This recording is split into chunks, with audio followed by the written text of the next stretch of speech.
Module 13, Case Study, Good Teacher Goes Bad by Joshua Jackson. Essentially, you have the story of a principal going into their fourth year of administration, having a run-in with between a parent and a teacher in a school that has really not had any major issues up to this point. So, all that said, let's get into the nitty-gritty. 1. Facts about the teacher. The teacher is a district, teacher of the year recipient in years past.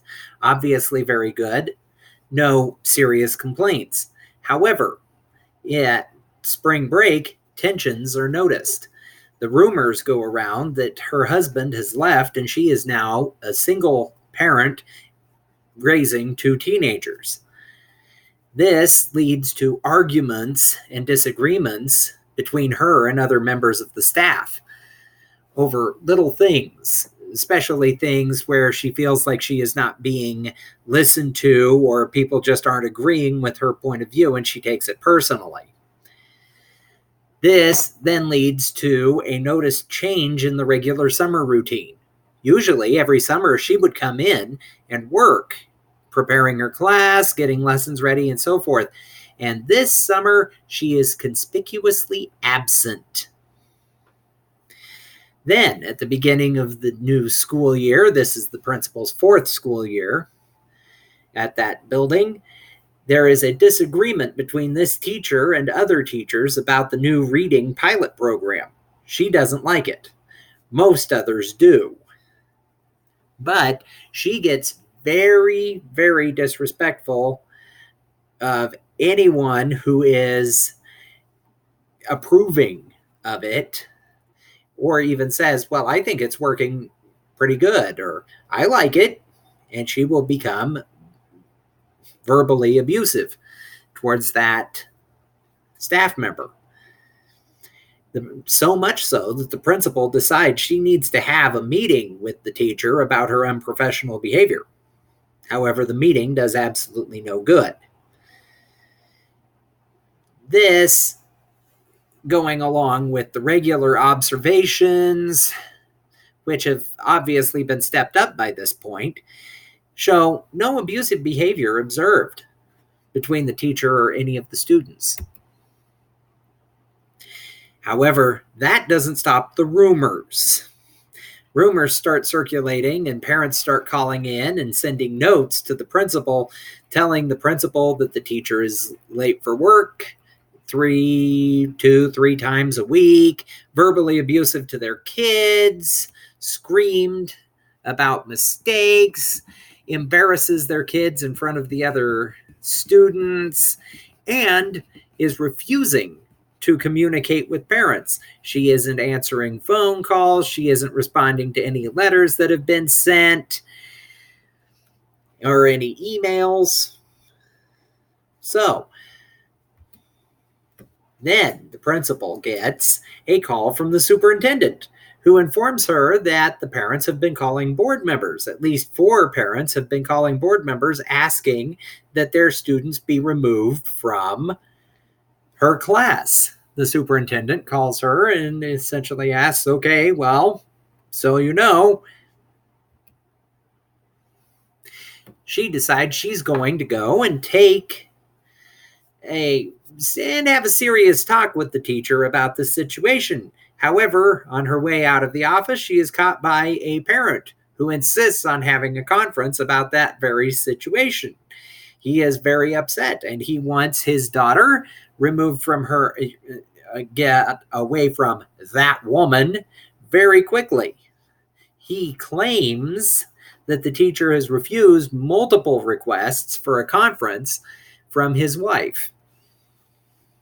I would note that he brought no physical evidence that those requests were made.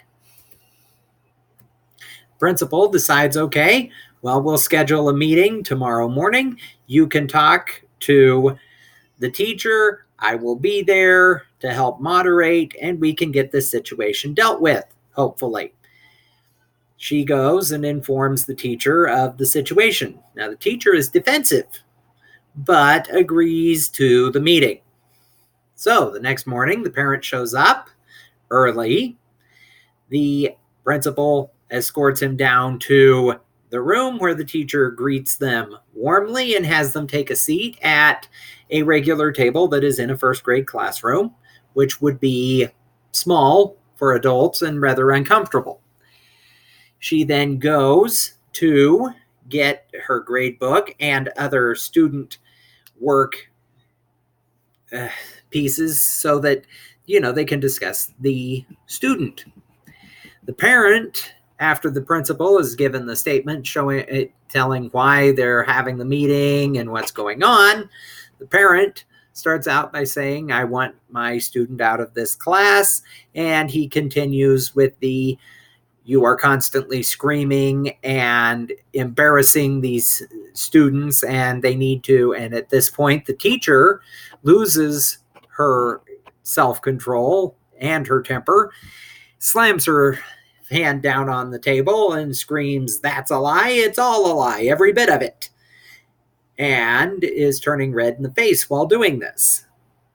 The parent is taken aback at that. The principal says, okay, well, we're going to postpone the meeting. And then as they are leaving, the parent says, I don't see how she can be teaching how these students can be learning anything whenever she's acting like that every day. Now, obviously, there are situations going on here.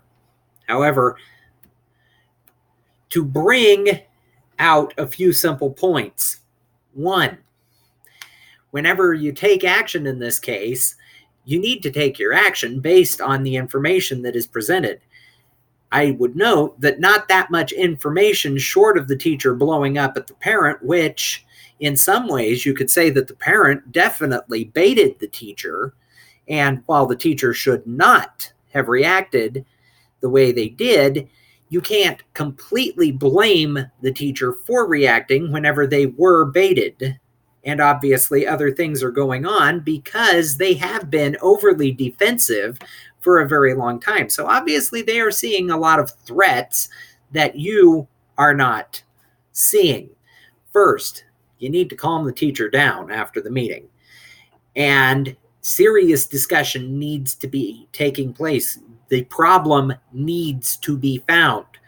If they won't confide in you, maybe they would confide in some other member of the staff, or you could get the school counselor to join you, find an aide to cover the class for a little while the students are coming in, and get them started so that you can have more time to discuss what is going on, because this is not a rational reaction. I would say, to help the situation, a full-time aide in the classroom should be appointed so that there is always some other adult in the classroom observing all of these situations. One, to verify if these rumors may have any substantiation, or to back up the teacher's statement that this is all a lie and this is not going on.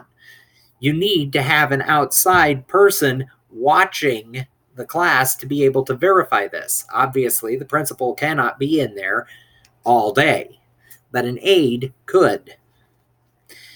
Another idea, have the students that are being mentioned by parents and so forth talk to the counselor. Also, have some of the other students from the class talk to the counselor too, so that you can get an in-depth idea of what is going on and what these students may or may not be saying outside of class. We're living in a fantasy world if we think that students don't lie or exaggerate. However, we're also living in a fantasy world if we think that people don't need assistance. Obviously, the teacher needs assistance. This is not normal behavior for someone who is a professional, an experienced professional at that. I would say a outside offering, if they would be open to it, of possibly getting counseling or maybe seeing some kind of a medical specialist or something, or something along those lines to try to get them some additional help. Time off would be another good idea. Maybe they just need to have a little bit of time so they can get their personal life sorted out. Find a substitute, give them a week or so. If there are no other alternatives and you have exhausted all other possibilities, that would be the time to be looking at a possibility of a job change. How you resolve these issues. One, you've got to check your data. You have got to find more information. I found this to be relatively low on actual validatable information. We don't have any information that the students are not achieving where they should be. We don't have any information outside of these parent notes and calls that the students are upset in any way. They are not coming to the office. They are not reporting to the counselor. They are not talking to other teachers about being scared or so forth. So you are getting absolutely no feedback in any of those other areas. That could also show that you are severely lacking in collaboration and communication within the building. There is not an open culture that would allow the students to feel like they can actually come to the principal to express their issues or go to the counselor to express their issues and so forth. These students may not feel that they can do that, and that would be because the staff may not be showing that. I would say meeting with the superintendent, make for sure that he is completely filled in on all progress, everything that you have found out, any plans, so forth. You need to meet with other teachers. Perhaps the course load is being too great, and by modifying and having some swapping classes for different subjects so that there are less preps that are required of the teacher would make it easier and reduce the stress level. So having the class schedule modified or the students moving from class to class for different subjects, that might help. Also, meeting with parents, discussing the issues, getting all of the information out in the open, your plans, the ideas, and so forth, so that everyone can be on the same page. Biggest issue that I had here was that there is not that much information available. The teacher does have a good previous track record, so you would hate to lose a teacher of that kind of caliber. So obviously, we need to look at all sorts of remedial options before you would actually look at the possibility of letting them go. We have a job of supporting the student learning, but we also have the job of supporting the staff, which means that we need to make for sure that both are being taken care of. And in this case, that means that we need to try to take care of the teacher as well as trying to take care of the students. So, what could be done as a building to try to prevent this? I think that more culture building needs to be developed. You need to have more teachers involved in the leadership so that more people have equity, a collaborative professional learning environment, a distribution of leadership skills. It's where different personnel are assigned to different aptitudes. You have the collaboration of teachers at grade levels and so forth to look at the data and to discuss the student behaviors and so forth that may be getting on people's nerves that nobody knows about, and to create a lot more buy-in, not to mention open the doors of communication so you can get more information readily available to you. And this should all culminate in developing school strategies to prevent these difficulties from happening in the future. How do we deal with these kinds of situations? Where can the students go? How do we teach the students what they can do? Blah, blah, blah, blah, blah. Thank you for your time.